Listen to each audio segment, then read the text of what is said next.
I see a lot of these motivational speakers telling you what you need to do and how you have to go out there and grab life and don't be afraid and go to the mountain. And when you get to that mountain, build another mountain and blah, blah, blah.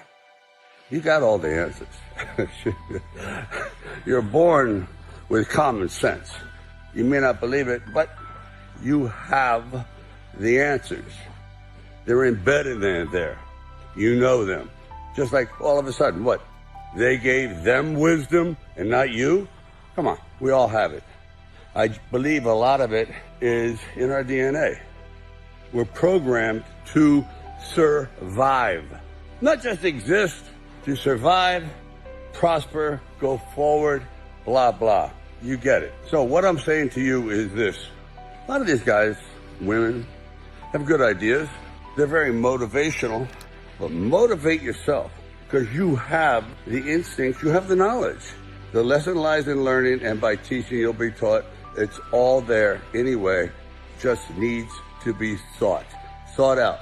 Take those thoughts, they're embedded in your brain, that you already know the difference between right and wrong and how to succeed. How do you succeed? Perseverance. Just keep trying. Keep trying. It's not that hard, not that complicated.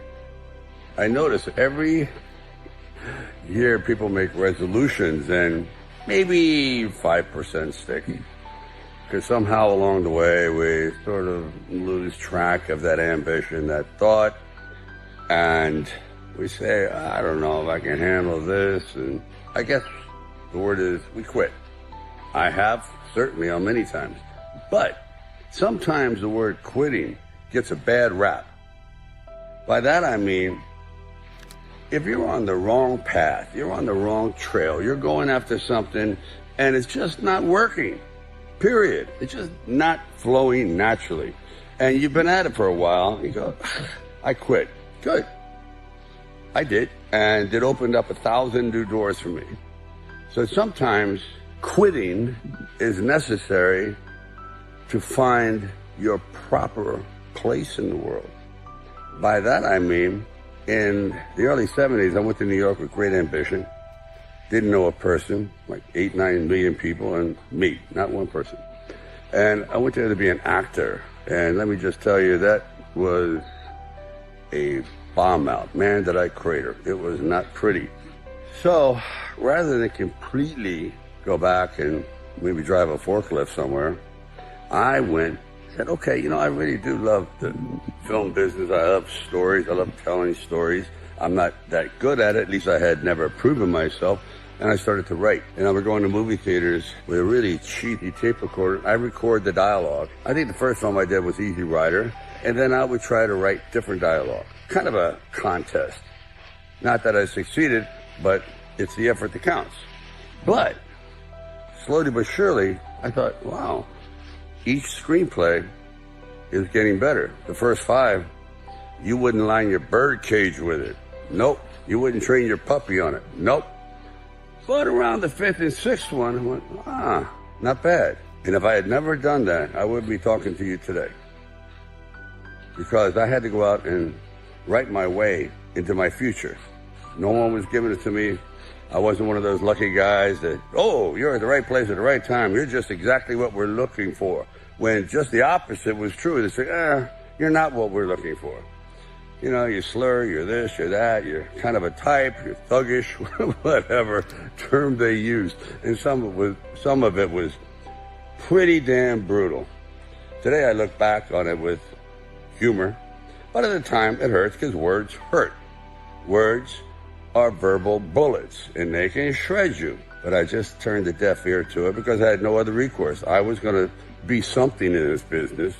Not an actor, not a director, but a writer, which was the longest shot ever. So, in conclusion, sometimes quitting is great. Quitting causes you to go in a different direction that you normally wouldn't have gone in, and where you thought, I could never succeed in this. And lo and behold, that door opens, and all of a sudden, destiny pulls you through. It happened to me. The fact that it happened to me is definite proof that it can happen to everybody, if you're true to yourself. You never know what beats inside a guy's heart. The exterior belies the interior. So, I could go on and on about this, but it happens, folks. It happened to me. It's happened to thousands of people before me. Everyone's a friggin' underdog. Even the guys that are billionaires. They started out as underdogs. No one gave it to them. Someone in the family, perhaps, had to earn it and pass it on. But that first one, the guy that went into the unknown, unprepared, but prepared mentally, but perhaps unprepared for what was going to come at him from so many different directions. And when I say that come at him, I mean those obstacles that wanted to defeat him, including his own fear. And they were overcome. So, as Rocky would say, it ain't over till it's over. I was thinking the other day that even though we're on dry land, in reality, life is almost like living on water, which is a very, very strong force. In all water, there's a current. And that current will take you out to the ocean, where eventually you just get swallowed up by the sheer magnitude of everything. And once you're out there, you can't swim back. It just takes you where it wants to go, not where you want to go. And swimming against the current is really a metaphor for life. You just have to struggle.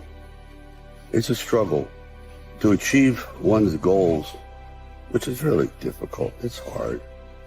People tend to minimize, diminish the struggle that is just getting by in life.